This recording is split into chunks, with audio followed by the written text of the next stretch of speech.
where we need, for the benefit of the Bahamian people to be back in government, that we should have someone who is 100% focused on the task of chairman and not on anything else. And that is my only point. I'm not saying that because to say that the chairman can't hold a parliamentary spot is to say that the leader can't hold a parliamentary spot.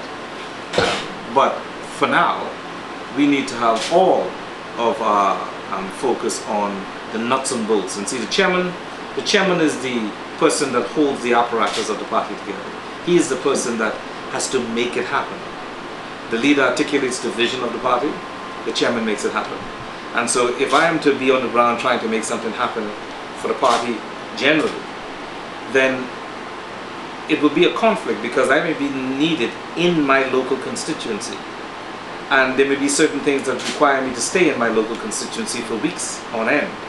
And having been through that before, I know what it demands. And so rather than me just look at my personal desire to want to be back in Parliament, I'm looking at my party's need.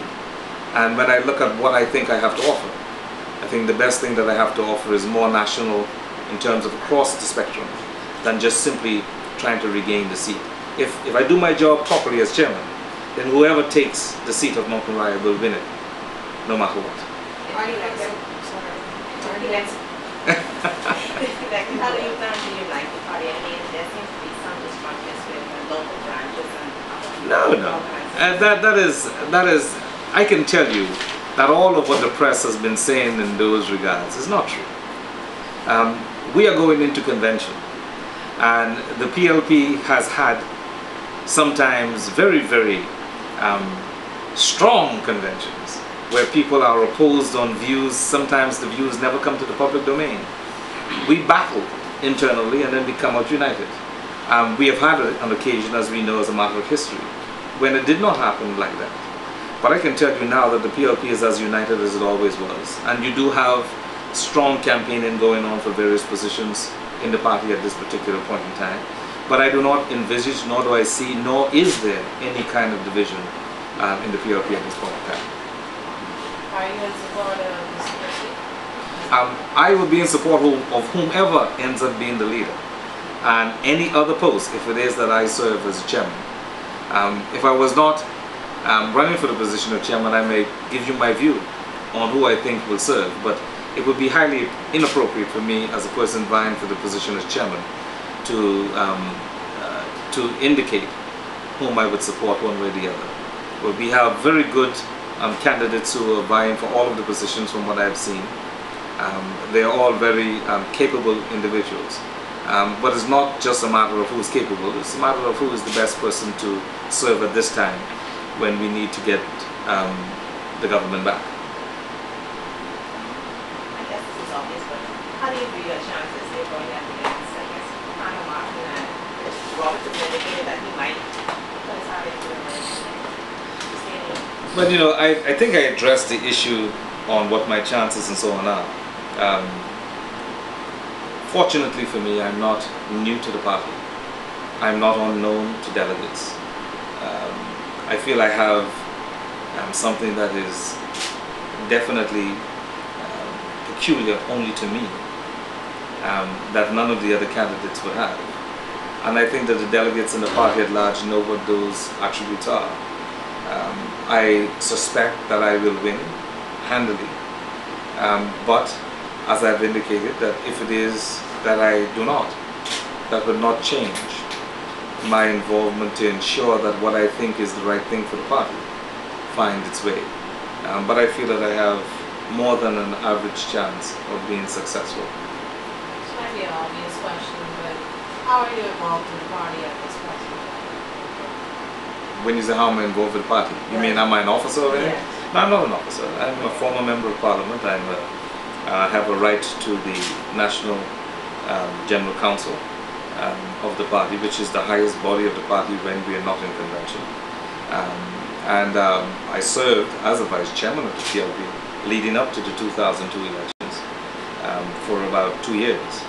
And that's about it. You know, once you stop being an officer, you're a past officer. And so that's all that I am at this point, but very involved in the inner workings of the PLP. just not in any official capacity. Take it as you and you would not seek re-election or put him on presidency. If you don't win, you will go ahead.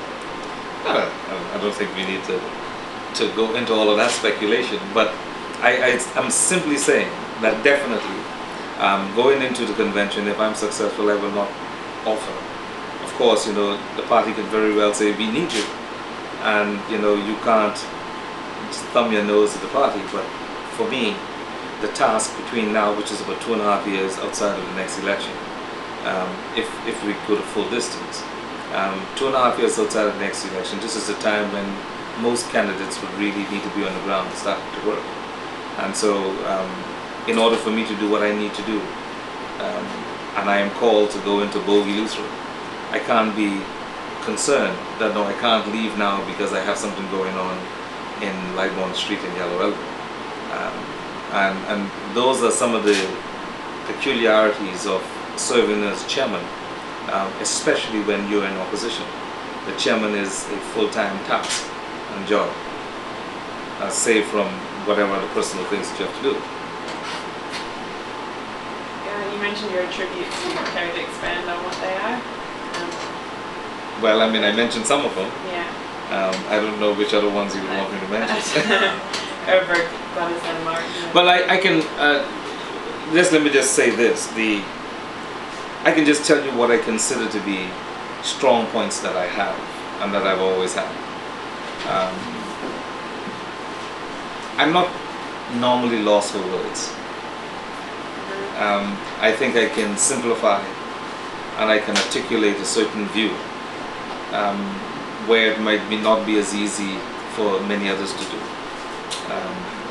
And you need to be essentially a debater in order to be able to understand which buttons to push with your fast response team, for example, on issues that are going on. I think those would be some of the primary factors, along with what I've mentioned already. Obviously, all of the other people do have some of the similar traits, but I think that that would be one of the strong points.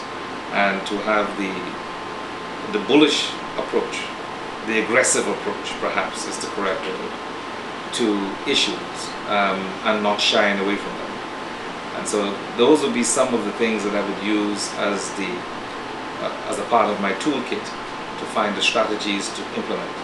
I may not always be on the front line myself saying or addressing issues, but again, if it is that it is built and inculcated in me, then hopefully my success would be trying to demonstrate that through other people, because the party is made up of hundreds of people who would be involved with anything or many things on a daily basis.